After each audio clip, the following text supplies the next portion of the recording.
Welcome, everybody, to another episode of Pursuit Live. I'm your producer, Chris. Joining me, as always, your creator and co-host, Mr. Dave Hawkins. What's going on, everybody? How you guys doing? And joining us tonight for a very, very good chat, fellow hunter and bourbon enthusiast of Latitude Outdoors, Mr. Derek Bradies. Derek, how you doing tonight, brother? Good. How you guys doing?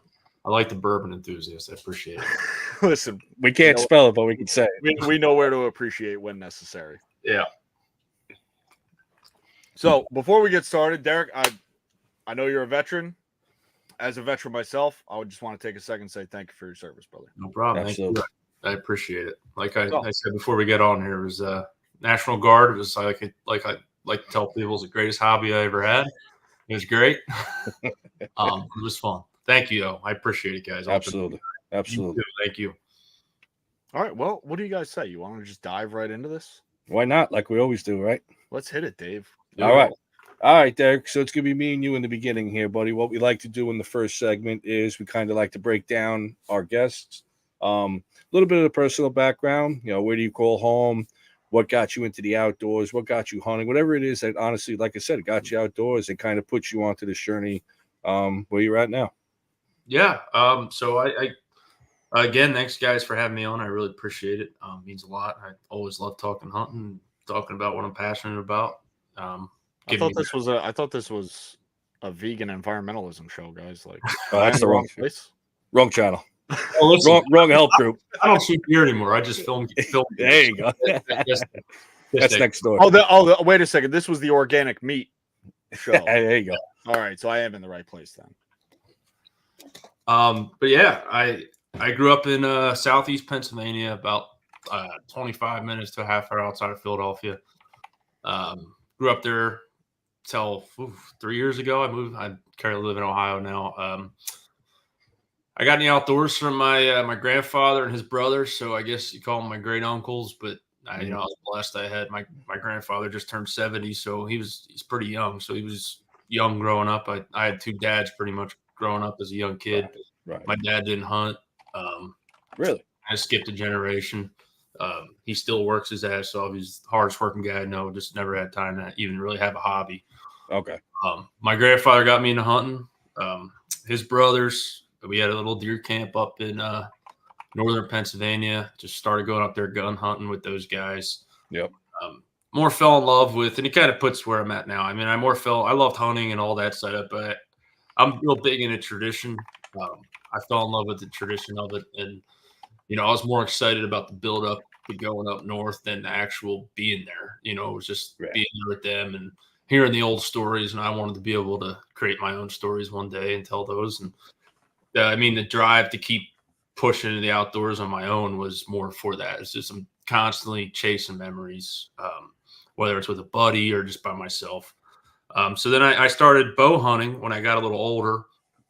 I was like 19. I realized I could hunt more than just 1 week a year with the gun. I was like, I could do this starting in September or early October. So I went to Cabela's, bought a nice little starter bow, and I had a buddy of mine who lived in Philadelphia that was a bow hunter. Where I was from, I had totally different groups of friends. I had my Philadelphia, my baseball friends, and my other friends.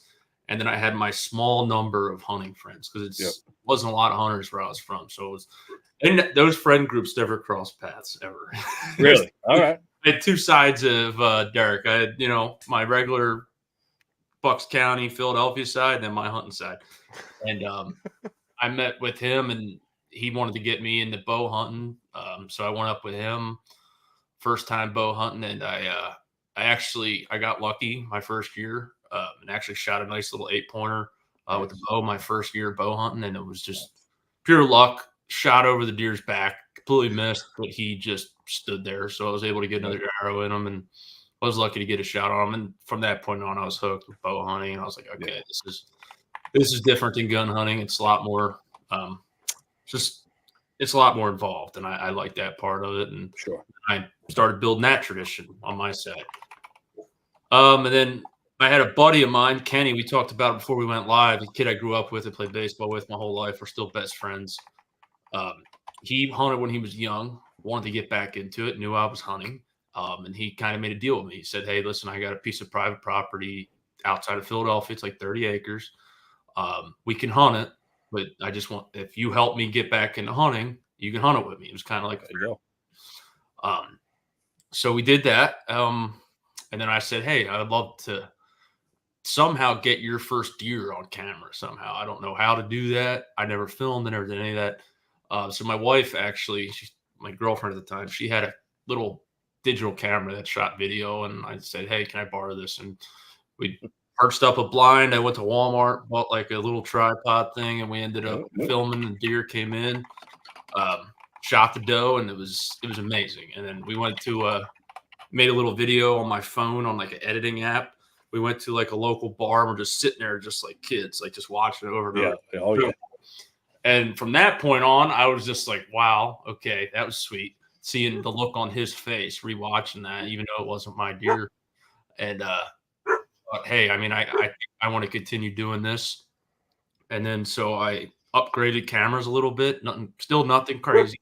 Right. Still under that like $300 range, just something a little better than a digital camera. And started filming our hunts together. And that's how I started Full Draw Assassins, which is a show we had. And the main reason we started that is because, like I said, we didn't have many friends by us that hunted. So like if we post hunting stuff on like our personal social medias, no one gave a crap. So that's the main reason it started. We wanted that we could post all our hunting stuff on social media and not get like, not backlash, but people would actually care if we had the right target audience that we could talk to, because we had no one to really do that with. Yep. That's kind of how that started. But then COVID happened right around that time. So we both were union workers in Philadelphia. So we were laid off, and we were like, okay, this is cool. So we bought better cameras, get the stimulus money. We got better cameras, laptop, and we just dove into it and like fell in love with it. We came out to where I'm living now and scouted and just had this whole thing planned. Like, we're going to start a YouTube channel, film all this stuff. And, you know, we never really acted like we were experts. We just kind of just enjoyed it, just me and my buddy. And then I started to get more serious into it, and he liked it, but it was a hobby for both of us, but I started to take it a little more seriously. So I needed some more guys to help me out with some things. And I met two guys in Ohio, Northeast Ohio, Colt and Tyler. Yep. And they helped me out with, they shot some really nice deer, and they were already filming themselves. So I thought it'd be cool if I ever wanted to grow anything. I was always the one that wasn't shooting the deer. So I was like, I could film and do that, but I need someone to kill deer to actually make this do something. We can be filming all we want, but that gets old quick. And then I had a guy, Kyle, in Indiana, who also reached out to me, and I edited his buck for him, and he shot a really nice buck, and he's always filmed but never really put a video out. And he loved how it turned out. And he was a really good turkey hunter, right? He still is a really good turkey. Yeah, I remember one of the guys being really efficient with the turkey hunting. And Colt, actually, Colt's probably, I mean, I don't want to put them next to each other, but Colt is, I mean, he's amazing. He kills any state he goes in, any state he goes to, out of state, doesn't matter. He's killing a bird. He plans a trip, he's killing a bird, and that's just how it's been. He's got me on a couple birds. Speaking the language, man, it's a great slogan. Some guys have it. He's a mastermind, man. He's and he loves it too. Like, that's he shoots big deer too. He does. He'll take. You ask him to pick a season, he'll take turkey season all day. Shit. Okay. And he got me into turkey hunting really big. I just kind of did it just to do it in the spring, but hunting with him, when you hunt with a good turkey hunter, it makes it fun. Oh, absolutely. I can totally see that. Yeah. When you hunt turkeys by yourself and don't know what you're doing, you're like, this sucks. It's hot. It's hot, buggy, boring. Yeah. Yeah. You end up getting more naps in than anything else. Yeah. So that was them. We're still all buddies. And then, so that was going good, man. We were doing a couple trade shows. Yep. We had a booth set up. We were on Carbon TV. We had a really good following on social media. We talked to a lot of good people, met a lot of good friends through it. We were just having fun. So I skipped a step. I moved to Ohio during COVID because I wanted to chase bigger deer, and I had the funds to do it at the time. I was still living at home with my parents, so I was like, okay, if I'm going to move out, I want to move out to somewhere that I want to live. So my girlfriend at the time, she moved out here with me. We got married. and we've been here ever since for 3 years. We rented, now we own a home, and it's great. But Nice, good for you. but coming out here, we how I got with Latitude is Latitude Outdoors started to really kind of take off. It's right when they started as a company, right when Full Draw was kind of at their like peak. Okay. And Alex reached out to me if I wanted to saddle hunt. So I said, yeah, I'll give it a shot. And we kind of had a little relationship there. Did some videos, like review videos for them. And then still working construction out here. But I was really getting into filming like hard on the side. Like I had a plan in my head of really what I wanted to do. I just didn't know how to do it or what door was going to open and allow me to do that. And then Alex, I seen they posted a post that they needed a full-time creative guy. And I knew Alex, and I didn't really think anything of it. And I just reached out and I said, hey, if you ever need a guy, just let me know. And turns out that our friendship meant a lot to him, and they brought me on. So I've been full-time Latitude 3 years now, creative director now. A lot of good friends, and I unfortunately I couldn't continue with Full Draw Assassins because I couldn't really balance both because it's like I said, it's a full-time job, so I have to give all my attention to where what's paying the bills, and I let those guys do what they wanted to do with it. They wanted to continue just keep hunting and do their thing, and that's fine too. We're still friends, and kind of where I'm at now, and it's great. But you know what? All those experiences, or every step of that journey, it put each member of that team, I would think, in a stronger place between connections, the learning between the behind the scenes with everything. It really just, if anything, it just strengthened your guys' connection and then just put you on this path where you're at in the outdoor industry. So I wouldn't look at that as a loss at all. Well, they know too. I mean, they said we knew you were gonna eventually, if you had that opportunity, that's what you were looking to do. Sure. I mean, my buddy Kenny, one of my best friends, I mean, he's my biggest supporter because he was there at the beginning when I filmed that doe get killed. Yeah. So like he sees where I'm at now, and he's just like, wow. Yeah. I mean, I remember when you didn't even know how to hit a record on a digital camera. Yep. And I hate to say it because it was a bad time for a lot of people, but COVID was the best thing that ever happened to me. I was off work for a year, and I just took advantage of that time and studied. I just watched videos after videos after videos. Good for you. Practiced and practiced. I had nothing to do. My wife, she worked. She was an essential worker, so I was home. So I was just studying and learning. Without that, I don't know if I'd be here necessarily because I'd be working every single day. I wouldn't have had a time. At least wouldn't have been where I'm at this quick. Sure. Without that, but yeah, I took advantage of some downtime. I didn't just sit around, and it kind of paid off for me. Yeah, what a wild time that was, man. Between the Donnie Bucks that we got a couple once a week, and then just literally the same thing with Chris and I in construction. We were the last ones. I'm sure you got shut down at one point, right, Chris? No. You never shut down? No, my company actually, believe it or not, we were hiring people through COVID. Really? Yeah. Where are you guys from? I'm sorry. That's we're from the land that shall not be named. New York. I'm on Long Island, and he's just north of the city. Okay. So yeah, same thing. I was, in the construction, phase. We were one of the last crews to go down, but once we did, like you said, it was a wild time, but a lot of time on our hands with not much to do. It was weird, man. I tell you right now, I think COVID's the reason that turkey hunting's so popular. Because I turkey hunted my first year was before COVID, and I was like, no one's doing this where I was from. And then during COVID, all the deer hunters during the spring were like, wow, I'm off work this spring. Let's try this turkey hunting thing. Exactly. And they all loved it. So now every year on Piece of Public, it's just mobbed with people. Yep. And I think you kind of answered this question already. I wanted to know what really made that progression for you, where like instead of looking down through the peep sight, you're now behind that lens of the camera, and it still seems like it's filling that rush for you. Yeah, it certainly started when I seen his reaction to watching the footage of his first deer being killed, and because I used to watch home videos of my grandpop and his brothers at deer camp. They have all the home videos in the late 80s. Yeah. And like, my great grandfather who passed when I was a kid, and like he was old and he was too old to hunt, but he would go there and cook for the guys and like all that home footage I have. And I used to watch that and be like, man, there had to be, I want to be the guy that's my whole job, is to kind of keep those memories coming on every trip. Like, so we don't miss anything. Like and that's kind of my style of filming. I don't know if you watch The Grit, and this year is definitely going to be a lot more of that. If you watch it, it's so behind the scenes stuff. And it's like, there's little jokes that you guys are cracking at the house.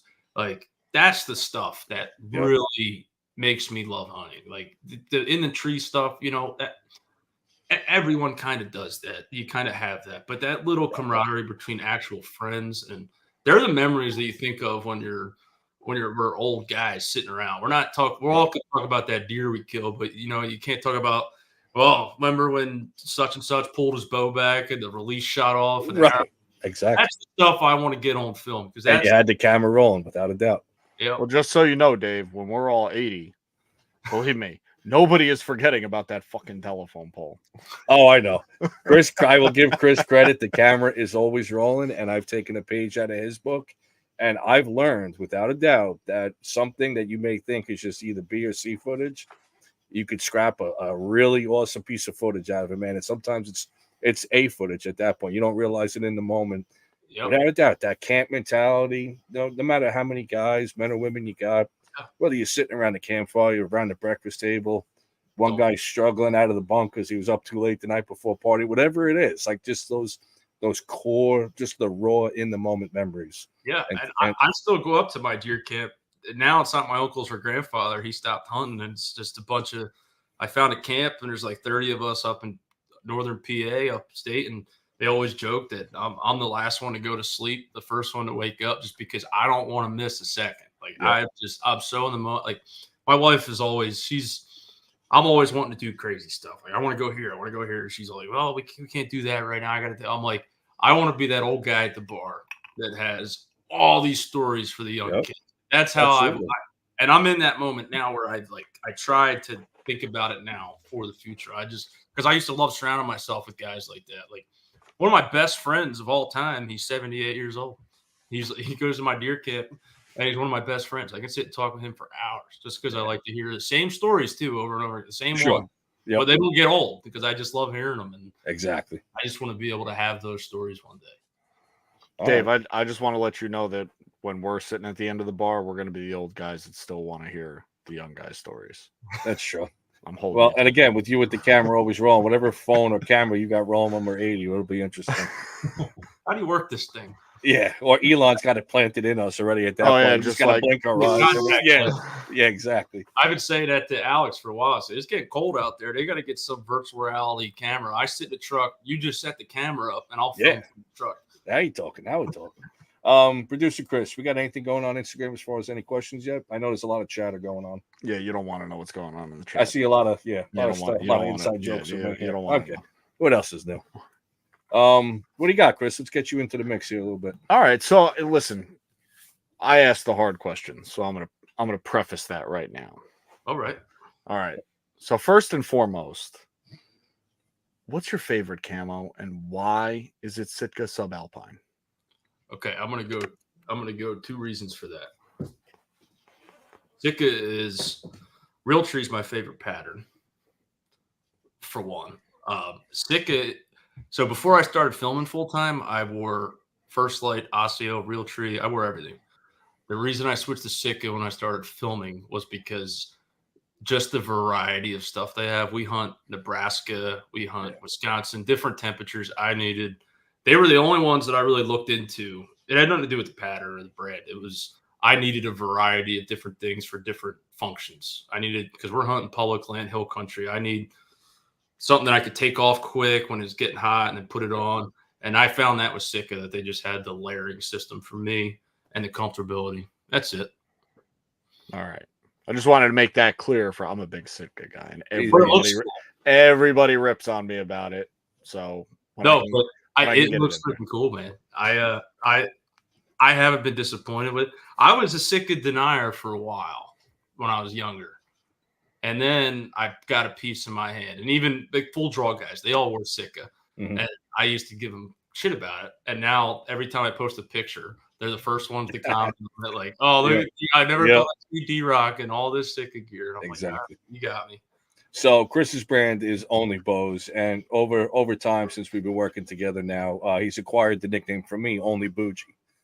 He has very, very high standards of taste, which is good for him. It's funny. The more you get to know us, obviously I hope we stay in contact after this. Me and him could not be any more oil and water, but we just happen to work great together. Dave's over here and BDUs drinking Bush Light, and for us over here on the Only Bows team, it's Sitka Safaris, shooting Matthews Bows, and Pappy Van Winkle every Friday night. Dave's like, "I need new pants. Where's the closest Army surplus store?" Basically, that's it, man. I got my 10-year-old PSC. Blow the dust off and put some wax on the string. We're good to go, man. That's awesome. Yeah. So yes, Only Bougie has a high caliber taste, but that's where a lot of, like you said, this show is very interactive. We have actually a pretty loyal following every week, which is great. We love it, but there's so many like inside jokes, like you're talking about with the cruise and everything. So that's why I turned the light off, because you'd see my Sitka closet. I didn't want to. That'll make Chris happy. That's all right. I don't look bad, so I turned the lights off for you. All right, so let me get into some of these tough questions here. All right, as a cameraman, let's go through some of your equipment. What is like a standard loadout for you going into the field with your camera equipment?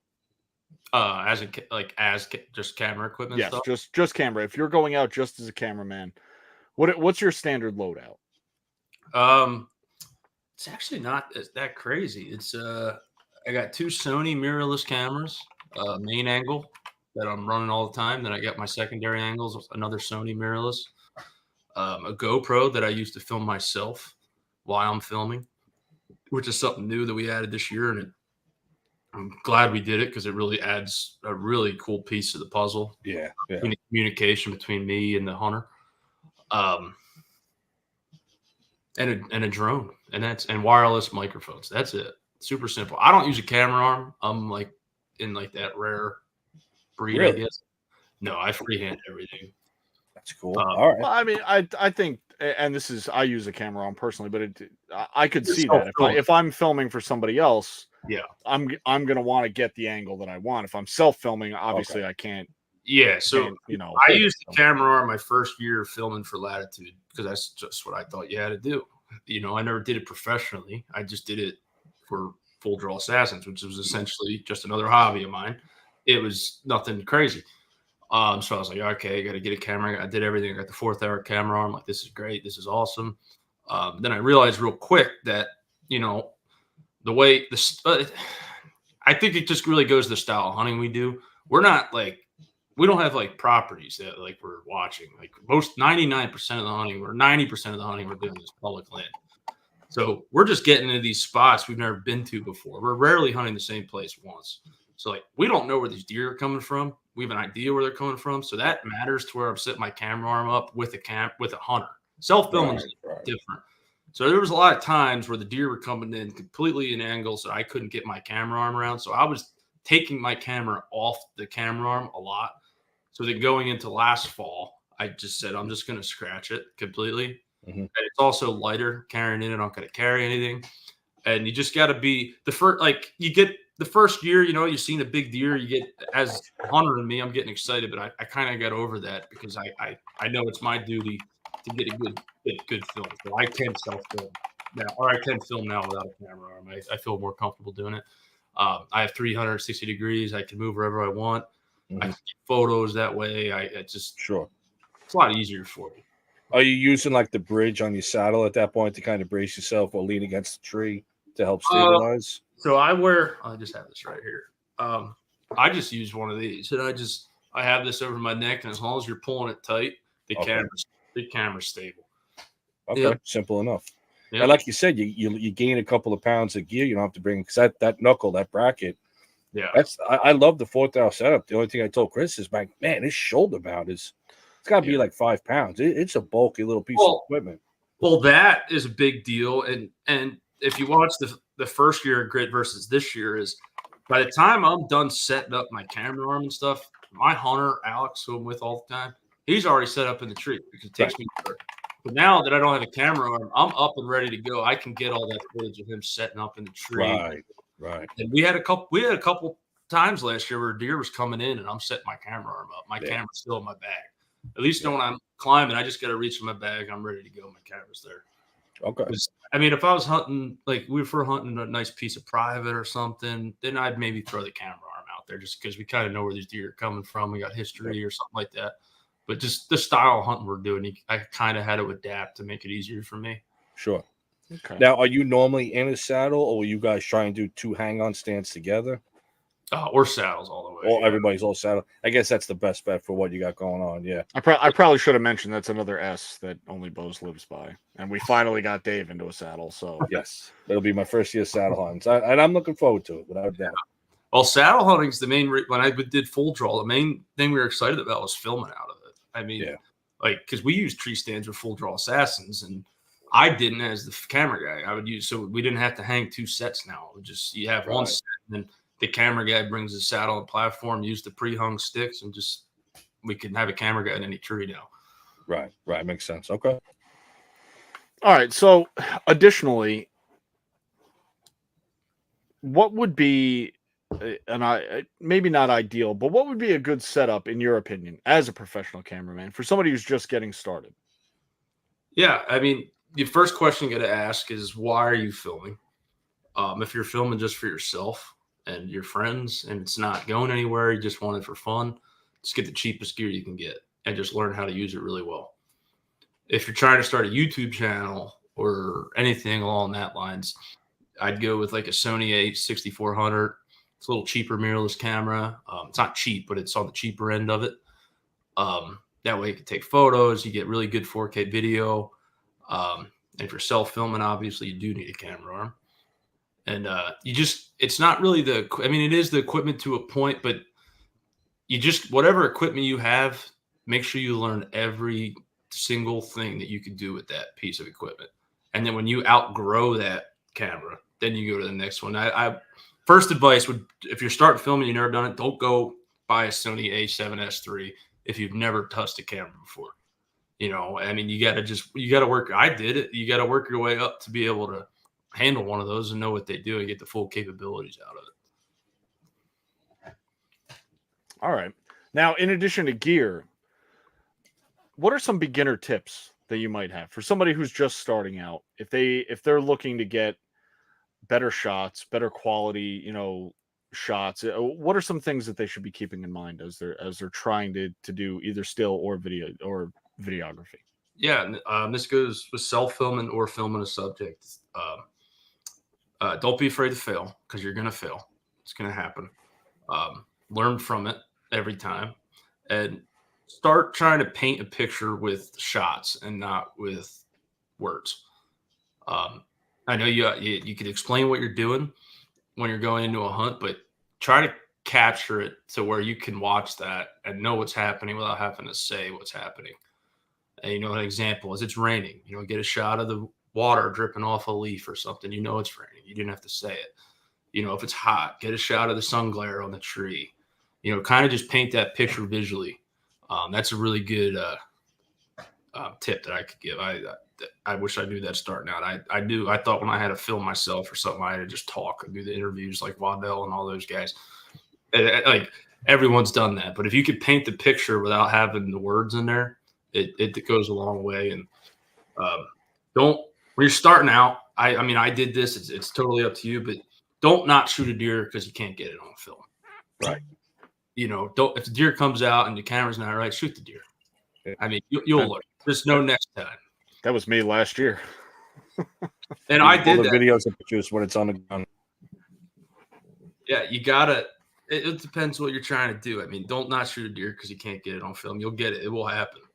It doesn't happen all the time, but when it does, it's great. But don't be too hard on yourself about it. It's tough, man. This technology that we use is not meant to be in the woods. It wasn't designed for that. Never will be. So it's hard, whether you have a camera guy and you're filming a hunter or you're self-filming. Well, don't say that it never will be. There's a couple of engineers here, and I'm pretty sure if me and Reaper get together, we're gonna have an outdoor camera out by the end of next year, and we're gonna change the industry. Sign me up. I am curious. So you let's say you get a rainy. Chris, how's my connection? My good? It's terrible as usual, which I wouldn't have expected any less. No, yeah, I don't know. I could tell I'm lagging out a little bit. Can you hear me now? I guess maybe your FBI agent doesn't Yeah. doesn't like your broadcast tonight. Doesn't like what we're talking. They're I coming am out with curious. outdoors, so they don't want you guys to steal. I am curious about when you get like a rainy scenario, a snowy condition, or it's starting to heat up, and now you're dealing with the frost or fog. How does this camera equipment react, even with some of the new age equipment? It sucks. It absolutely sucks. I mean, the like, lenses will fog up and everything. Like I the would. vinyls. I have a bino harness that I wear, and in that bino harness is batteries and cloths, lens cloths. I'm constantly cleaning it. We try to not hunt when it rains, just because we invested so much money from the company into our cameras, and we hunt so much throughout the year. I mean, it's what we do. So if we don't have to hunt one day because it's raining, it's not going to really kill us. Gotcha. I mean, when I was self filming, I hunt weekends, so I would film in the rain if I had to. But like what we're doing, it's just.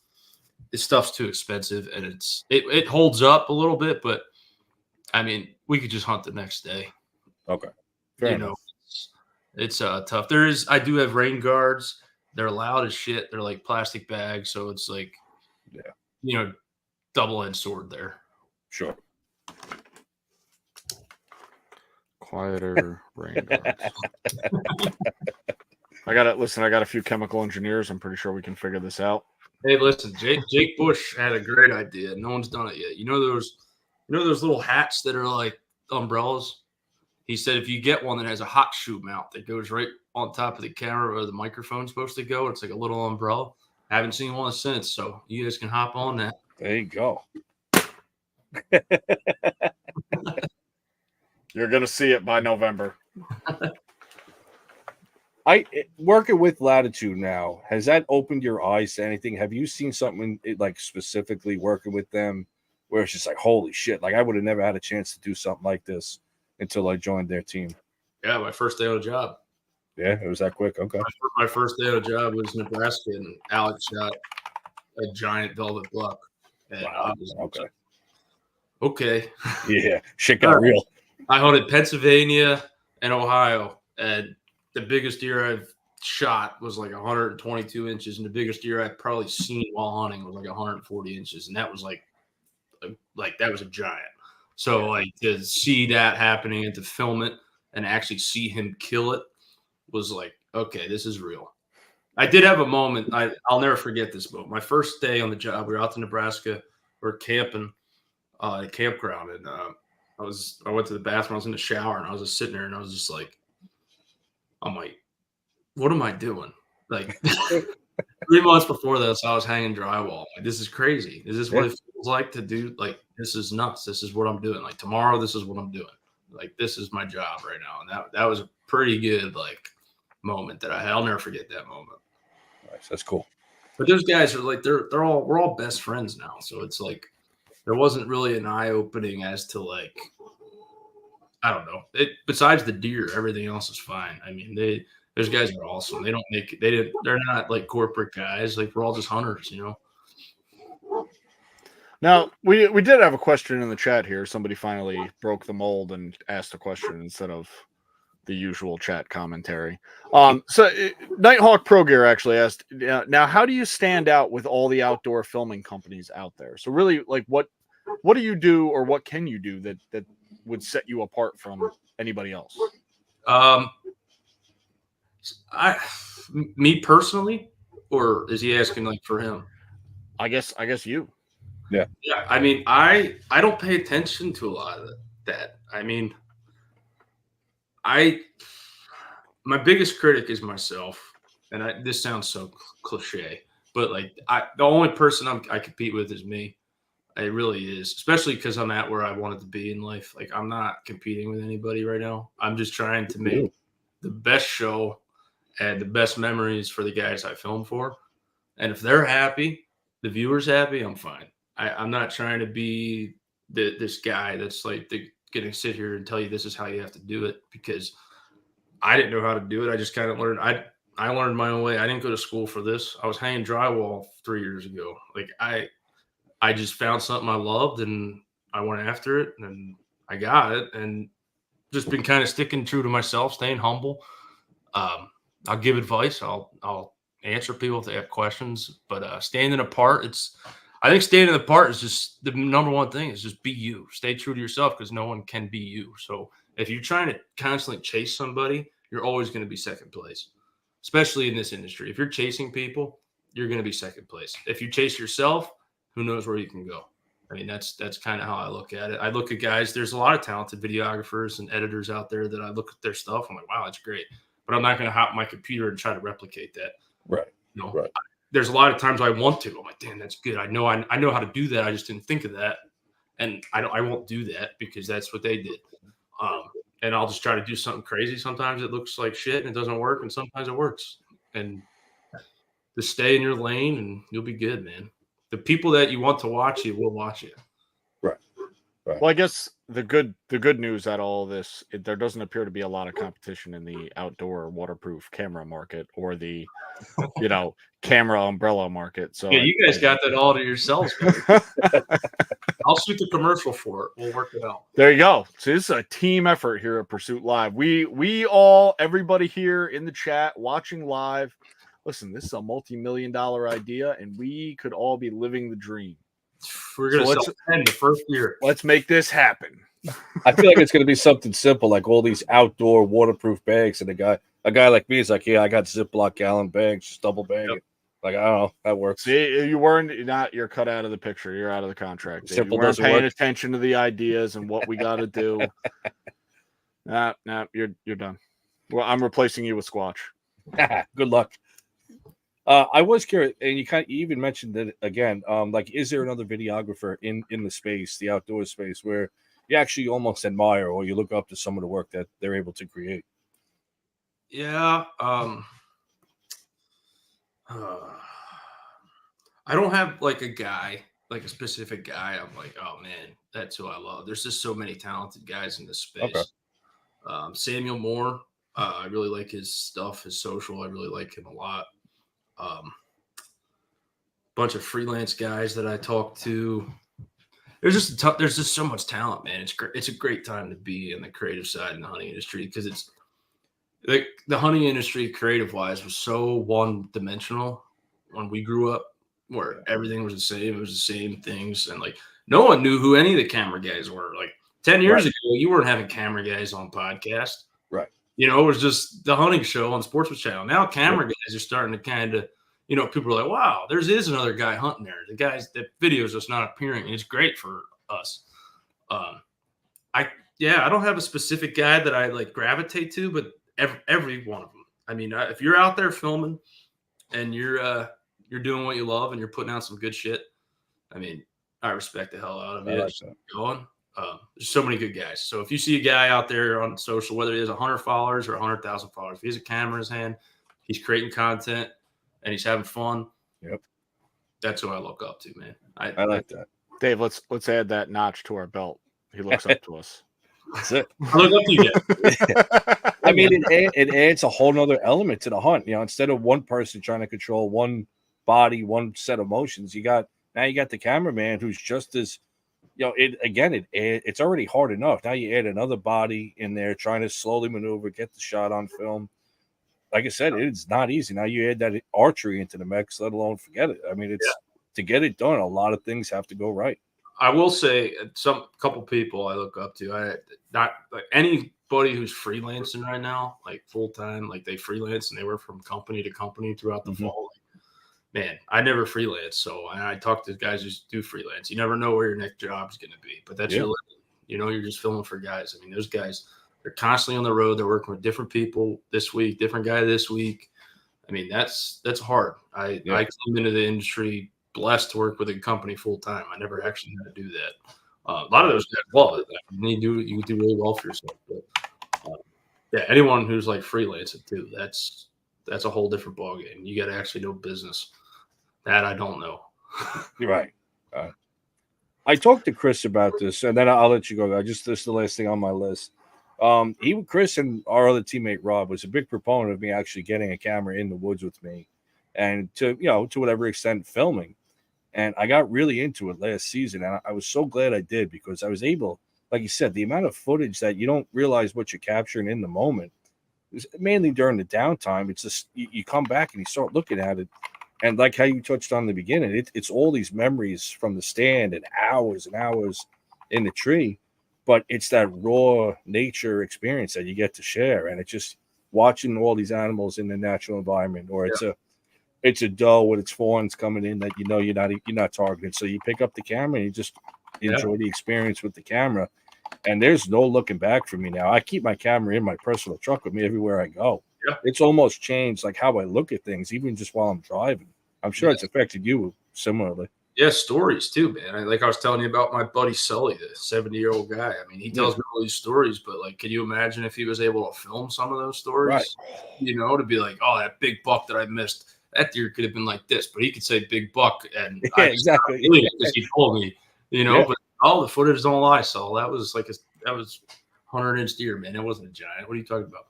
Yeah, but, like that stuff too. And then once you start, like you said, like it kind of pieces together a story for you too, especially if you're after a deer, right? Like a certain deer, and you're like, what did I say in that interview that day? What was the weather? And then you go back to that interview or something you did in the tree, and you're like, oh, okay, that's when he came in. I said it was 50 degrees or something.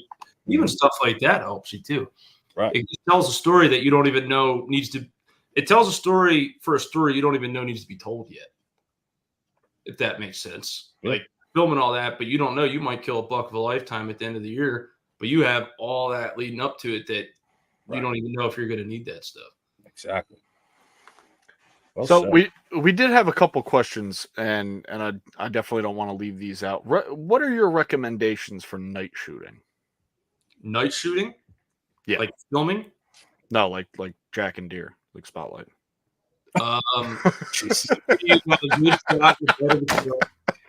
Please refer to your local syllabus for any more info. Yeah, aim low. Mirror closer than they appear. No, who was asking that? Squatch, I guess, about some nighttime vision. No, that was Nighthawk. Oh, okay. Nighthawk Tua. Oh, there you go. Definitely, you can get a low aperture camera. That's the low aperture lens. That's the best way to do it. Crank that ISO. It's going to be a little grainy, but I mean, I deal with it all the time. It goes back to this stuff's not meant to do what we do. Do you guys do any like predator hunting with like thermal vision or anything like that? Or you just haven't gotten involved with that yet? No, we would love to do any type of hunting, but I mean, we're blessed that we get to hunt for 3 months, because after that, it's all product stuff. We're a product company first. The hunting is just, we're lucky to be able to do it. Sure. Okay. But no, night shooting is just last light and first light. It's been a lot of times where you can hear the deer coming in. I gotta tell Alex, like, put the bow down. I can't see him. Yeah, it's tough. We did have one more come in. Did you see that one? Yeah, there was another question. Now, what are your recommendations for editing software? And I mean, this can range anywhere from amateur all the way up to professional level. Let's hit both. If you had to say, somebody who's just starting out and an editing software that's beginner friendly, user friendly, and somebody who's just getting in can improve the quality of their videos or their individual photos, all the way up to somebody who's looking to make that next step. Yeah, I would 100% DaVinci Resolve. That's what I use now. The reason I say that is because they have a free version of the one that I use. So I have the full version, but then they have a free version that has pretty much most of the bells and whistles of it. And it's pretty user friendly. And there's just none of the editing software is user friendly. I mean, there is some, but YouTube. Just watch videos all day. I mean, I start every morning out educating myself on something. I make sure I watch like a 20-minute YouTube video every day. I don't care what it's on, if it's filming, editing, just try to learn something that day. But DaVinci Resolve is great. I use it for everything. Everything you see from me video-wise is mostly on DaVinci. But they do have a free version as well. So you use the free version, and then you're really getting good at it, and there's some things you can't use on the free version, then you upgrade to the paid version. But it kind of helps you because when you're starting out, you only really are going to know how to use the stuff on the free version. And then once you get good and you need to use the other tools that you have to pay for, then you pay for the subscription and you get it. So that's what I would suggest. DaVinci Resolve for sure. Okay. All right. What do you got, Dave? You're awfully quiet over there. No, I was messing around with something on StreamYard, but I stopped clicking before I messed Download something DaVinci Resolve.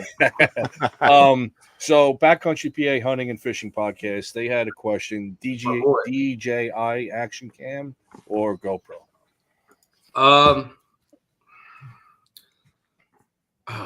That's tough. I'd have to say GoPro since they just banned DJIs, right? I used to crap on GoPro because I had them and they'd sucked. But then I got the newest one last year. They came a long way. And I didn't have it die one time because before it was battery died. I ran it all year, filmed all day with it, never died. I never had a problem with it being cold, nothing. The older GoPros versus DJI, I would go DJI. Okay. But I think the new GoPros, I think GoPro got nervous because DJI started making good action cams. So they started to actually take care of their cameras and make better ones. I don't even go wrong with either one, honestly. All right. It was just something I was thinking about also. We haven't touched on it, how the filming is such a critical tool now. Let's say immediate post shot. If you think that shot wasn't right where you thought it was going to be, did it jump the string? You combine that with lighted knocks now, like having all of these sequences on film up to that shot and right after the shot. It's so critical sometimes to aid in that recovery process. It also, I didn't mean to cut you off, but that's right. It almost hurts the recovery too. We learned that twice. We shot a deer in Michigan last year, and we watched the footage, and we have an episode about it. Until this day, I watched the footage over and over again. It was perfect footage. I actually wasn't filming that one. It was the freelancer we used to help us in the fall, Joey. Footage was great. I watched that footage 100 times. That deer's dead in 30 yards. Perfect, right? So we thought that, and we still think that. Like, there's no way this deer lived. So we went right after that deer, and we never recovered that deer. We had a 10-man search tracking party. We never found that deer. If we never had that footage, we would have treated it like any other deer, gave it a couple hours, but we're like, he double lung or hearted that deer. That's the two options. That deer's dead. And we gave him 40 minutes. Well, he's dead. He's dead. There's no way. Never found that deer. And we learned from that. So we look at the footage and we use that as a base. Like, okay, we think this deer is dead, but after what happened there, where we jumped the gun because the footage was so good, we give it a lot more time. Yeah, or trust what you're seeing on the ground. If you're covered up in blood, maybe you proceed very strategically. If well, you're getting drops, seen blood, and it wasn't a lot, but we're like, dude, the footage, this deer's dead. Right. And the footage does help too, though. Like, so I don't want to say it doesn't help because it does to have that. Yeah. But you don't want to use that as the rule. Like, oh, that shot looks great on film. That deer is dead because, angles and they're deer. Man. Weird things. Just go by the old school. Give it time. Like, just imagine you didn't see it, and just you've seen it, but just imagine you didn't see the footage. Better be safe than sorry. It's a perfect twist on it to my statements. I love it. That's a great. I would have never thought of it being a negative, but that's a perfect example of what it can lead to. You go against your hunter instinct before exactly you start right. That's exactly what it is. You go. You got to take yourself back to when you were just doing it with the eye, and how much time you would give them. Well said. Well said. I'll drink to that. What do you got, Chris? I'll drink to that. Attaboy. I'm just scrolling through Instagram here, making sure we had nothing else coming through. I think we got pretty caught up. I like seeing that we got people logging on from the YouTube. We appreciate that. We're definitely trying to grow the YouTube presence, so that's awesome. We got a couple more minutes left. I mean, I know we dove into it, but what do you got plans in the near future, Derek? Anything you can talk about? Yeah, I mean, we got the Grit Season 2 should be coming out here in September. Okay.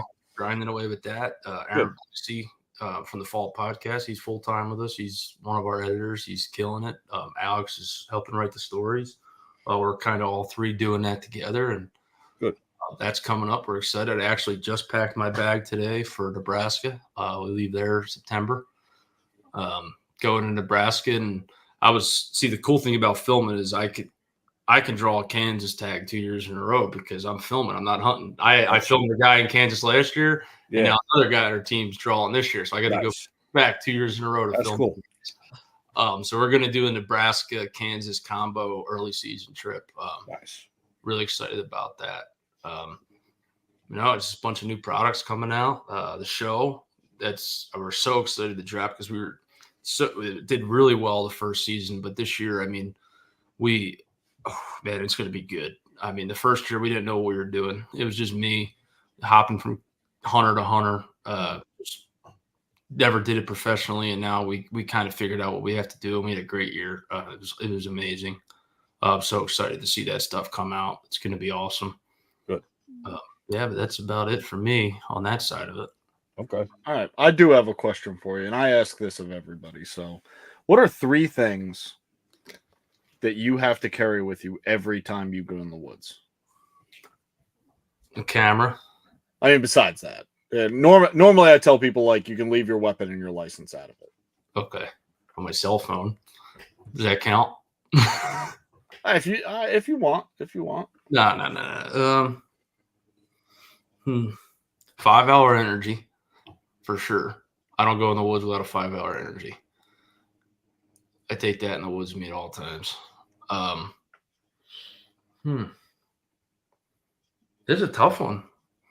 I would like to say like a knife, but I always forget knives. So I would you forget your knife every time. Really? I always forget. I think it's bad luck to bring a knife in the woods, so I just never bring it. No shit. Yeah, because every time I bring one, I don't see nothing. Gotcha. Yeah, man, that's tough, dude. You got me on this one. So 5-hour energy is 100%. That's coming. Man, gloves. I do always bring gloves, whatever the weather is, just in case. I don't know why. They're just always in my pocket. Gosh, I don't know. I have no idea.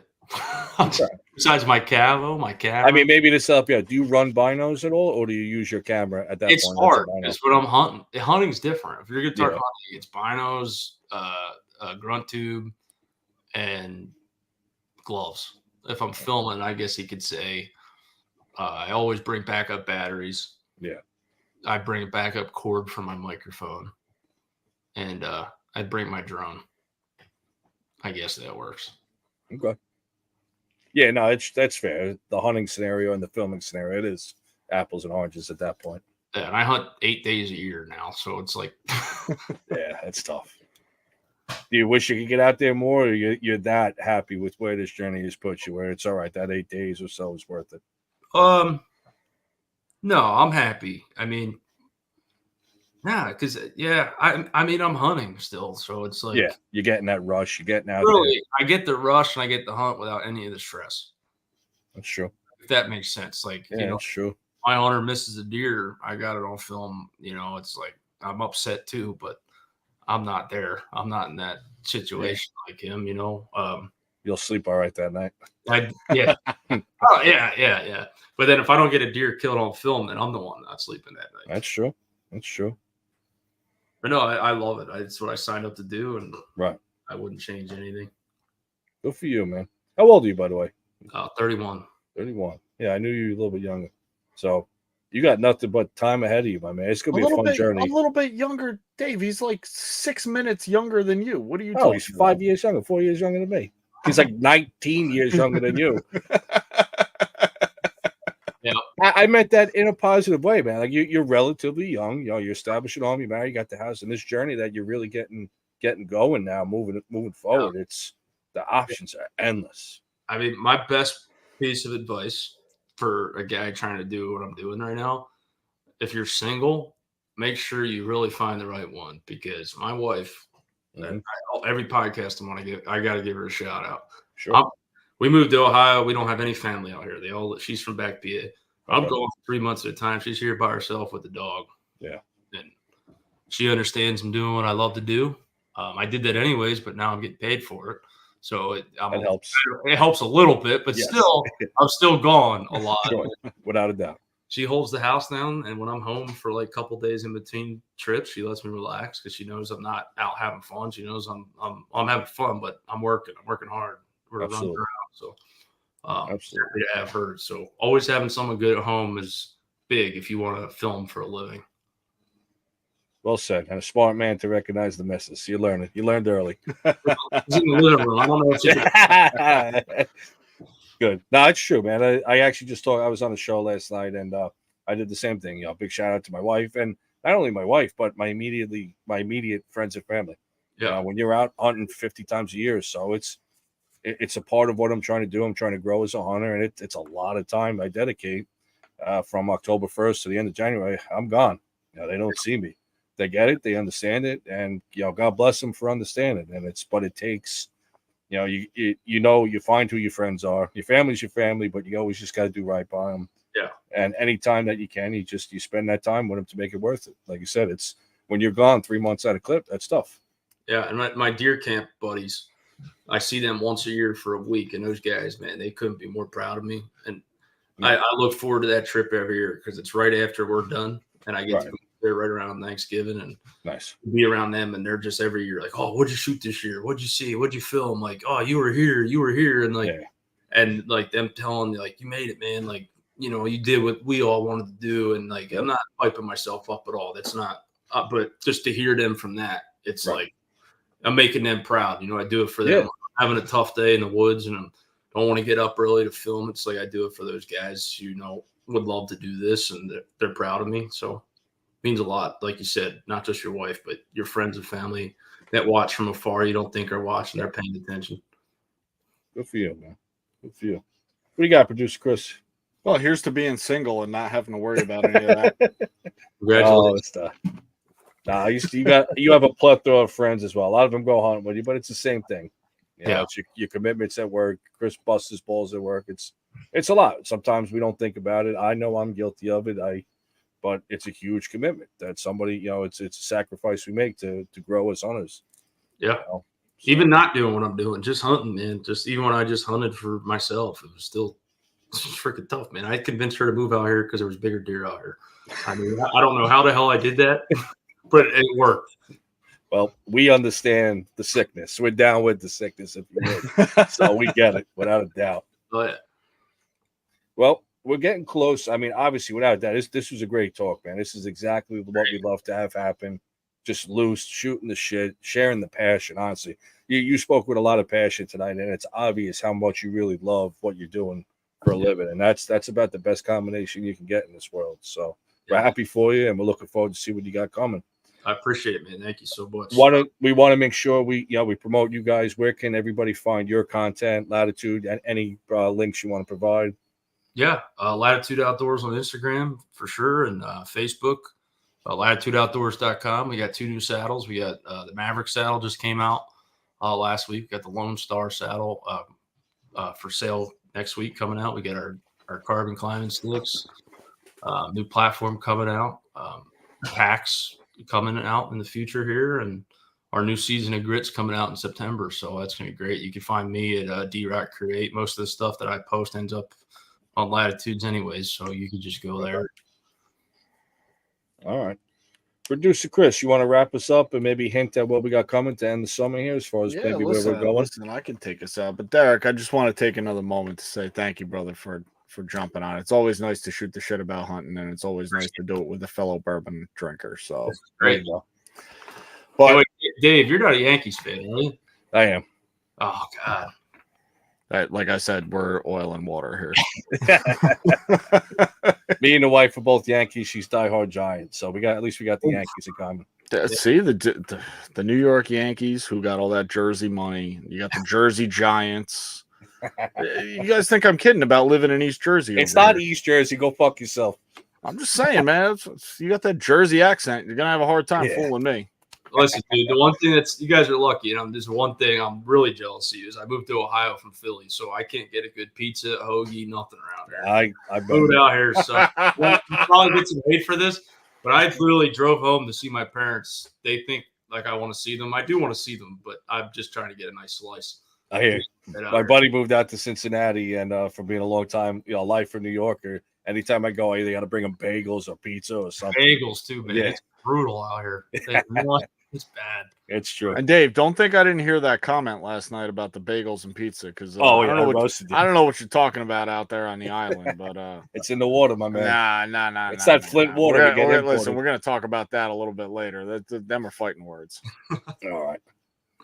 So with that, again, Derek, thank you for coming on, man. We Absolutely. really appreciate it. This was a good Great time. time. And everybody that tuned in, we want to say thank you again. Like that, listen, this is you people are the reason that we do it. We don't, we're not doing this because we want to become professionals. We're not doing this because we're legends or professionals or leaders in the outdoor industry or legend. Did I say legends already? Legends or because people look up to us and respect us. Like we do this because we like it. We like bringing other people's stories out into the open and continuing the conversation about hunting and the outdoors. So for everybody that tuned in tonight, thank you for tuning in. You are the reason that we do this. And we do have a lot of big things coming up. So if you thought that we had a few good shows, because I would say we had a couple good shows this year. Absolutely. If you thought that the beginning of the year in season 2 was good, now that we're into season 3, just stay tuned. A lot of great stories coming up, a lot of great people, and it's going to be a great time. So if you stuck with us this far, stick with us because it's only going to get better from here. That's right. Spoiler alert: we're firing Dave. Fine. I could use a little hiatus. That'll be all right. So no, but again, Derek, thank you. Dave, as always, thank you. Everybody who tuned in, thank you. And catch us right here on Pursuit Live every week, every Friday, live at 8 p.m. Eastern. And we'll catch everybody next week.